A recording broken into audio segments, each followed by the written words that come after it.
Enseignement de Claude Olivier Adzaba du 22 août sur les pensées positives. Sommes-nous astreinte d'être esclaves de nos pensées négatives et de nos angoisses? N'avons-nous pas la capacité de décider de notre état d'esprit? N'avons-nous pas le potentiel de choisir la qualité de nos pensées? Le dictionnaire Le Nouveau Petit Robert, dans une acception, définit la pensée comme étant tout phénomène physique conscient. D'après Roland Daron et Françoise Parot, la pensée, je cite, renvoie à toutes les manifestations de l'esprit, désignant tantôt des contenus, tantôt des activités, les raisonnements. Fin de citation. Dictionnaire de psychologie, Paris Prof 2012. Penser est une activité permanente et continue qui marque l'existence de l'être humain. Tant qu'il vit, l'homme pense. Il entretient au-dedans de lui un ensemble d'opinions, d'idées, d'imagination, d'intentions, de rêves, de souvenirs, pouvant être orientés vers le bien ou vers le mal, et pouvant être positifs ou négatifs. Tel est le film qui se déroule dans la tête d'un homme vivant. Les pensées seront donc positives lorsque ce film est orienté vers le bien. Nourrir en soi des pensées positives est le fondament même de la vie chrétienne. Pensez bien pour les autres, pensez bien pour la vie, pensez bien pour l'intérêt et le bonheur de tous.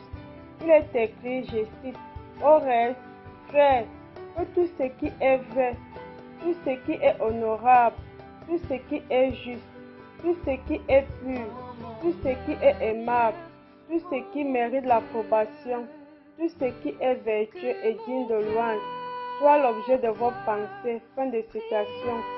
Philippiens chapitre 4 verset 8. La pensée positive devient ainsi une culture, un choix de vie. Elle est assimilée à l'optimisme, c'est-à-dire cette attitude qui consiste à percevoir le monde de manière positive, à toujours considérer le bon côté des choses. Si nous partons de la réalité selon laquelle aucun homme n'est né avec des pensées négatives ou positives, mais ces idées se développent en prenant des colorations négatives ou positives selon notre éducation ou l'expérience acquise dans la vie. Alors, il y a lieu de s'interroger sur l'importance de nourrir les pensées positives. Quels en sont les obstacles? Comment surmonter ces obstacles? Pourquoi nourrir les pensées positives? Plusieurs auteurs ont développé les bienfaits de la pensée positive et certains en ont fait une théorie. De toute évidence, il convient d'intégrer que la pensée positive est capitale pour l'être humain. Si nous procédons par un contre-exemple en prenant le cas d'une personne aiguë, l'aiguë est une personne qui a du mal à accepter autour de lui des gens qui ne connaissent pas ses souffrances. Il voit le mal partout, résultant des pensées négatives. De ce fait, il est souvent colérique et n'arrive pas à intégrer le fait que les autres vivent dans le bonheur, pendant que lui se dit qu'il souffre. Dès lors, il devient un éternel mécontent, pleurnichard, insatisfait et vindicatif, victime de ses propres pensées, de son imagination fertile. En revanche, celui qui nourrit de bonnes idées, de bonnes pensées, cultive la positive attitude qui l'amène à accepter le succès, la réussite, le bien des autres avec joie et à considérer l'aspect positif de ses semblables, le bon côté de la vie. Cet état d'esprit l'amène à se sentir bien dans sa peau et dans sa tête, le pousse à se réconcilier avec les autres et le monde, à vivre dans l'harmonie, la cohérence, la confiance, la sérénité et la stabilité. De ce fait, la pensée positive est une clé qui ouvre à l'homme la porte du bien-être mental, physico-social et l'installe dans un véritable confort relationnel et existentiel au quotidien. C'est dire à quel point la pensée positive influence le corps et les rapports humains. Elle permet à l'individu de se sentir bien et d'avoir confiance en lui. La pensée positive et certaines pratiques qui l'entourent nous libèrent de nos tensions, frustrations et contraintes. Les ondes positives que l'on émet attirent aussi les autres vers nous. Elles permettent de mieux appréhender des situations désagréables ou stressantes. Adopter la pensée positive, c'est donc apprendre à voir les choses du bon côté pour éliminer le mauvais stress. C'est un véritable mode de vie. Il s'agit d'une pratique destinée à améliorer le bien-être dans n'importe quelle situation au quotidien. En outre, certains comportements constituent des obstacles pour le développement de la pensée positive. Quels sont les obstacles à la pensée positive? L'individu évolue sous l'emprise de l'antagonisme du bien et du mal. De ce fait, la vertu le tire vers le haut, tandis que les vices alimentent la pensée négative, le tire vers le bas. Lisons cet extrait, je cite. Étant concret aux vertus, les vices sont des habitudes perverses qui obscurcissent la conscience et inclinent au mal. Ils peuvent être rattachés aux 7 péchés que l'on appelle les péchés capitaux: l'orgueil, l'avarice, l'envie, la colère, la luxure, la gourmandise, la paresse. Fin de citation. Nous le lisons dans Parle Seigneur, Catéchisme national de l'Église catholique au Cameroun.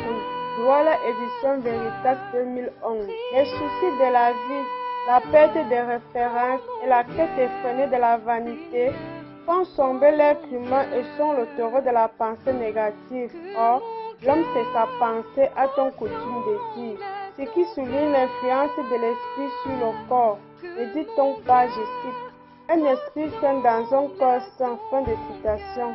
Or, si l'être humain nourrit de mauvaises pensées à longueur de journée, l'impact négatif de dites pensées se ressentira sur lui, sur les échanges avec ses semblables, sur son cadre de vie. De même, il posera des actes forcément répréhensibles, toutes choses qui n'apporteront que de la déstabilisation, voire la ruine dans sa vie, car le mal attire le mal. On ne récolte que ce qu'on a semé. Qui sème le vent récolte la tempête, dit un adage, sur la nécessité de surmonter ses embûches pour une vie paisible, tranquille. Comment surmonter les obstacles à la pensée positive? S'unir à Dieu, vivre sa vie, cultiver la joie, la bonne humeur en permanence, éviter l'oisiveté, la nuit, travailler pour assurer ses besoins, mener des activités sportives, éducatives et ludiques. Mener une vie de foi permet à l'homme d'évacuer les pensées négatives, du moins de ne pas les nourrir pour qu'elles ne prennent corps et ne graissent le lit dans sa vie. Il convient également de cultiver la vertu d'une part, autrement dit, cette disposition habituelle et ferme à faire le bien, et d'autre part, les vertus humaines, c'est-à-dire les dispositions habituelles et stables de l'intelligence et de la volonté qui règlent nos actes, ordonnent nos passions et guident nos conduites selon la raison et la foi. Autant dire que l'homme vertueux s'applique à respecter la loi divine pour son salut et celui de l'autre. Il vit de l'esprit et produit les œuvres de l'esprit qui sont bonté, paix, joie, etc. Ainsi donc, la pensée positive est une clé de la réussite de la vie individuelle et collective. Elle contribue à l'assainissement des rapports entre les individus. La bonne humeur est cette lumière qui vient éclairer nos pensées obscurcies par la bassesse humaine. Restons positifs, cultivons la bonne humeur, accrochons-nous à Dieu.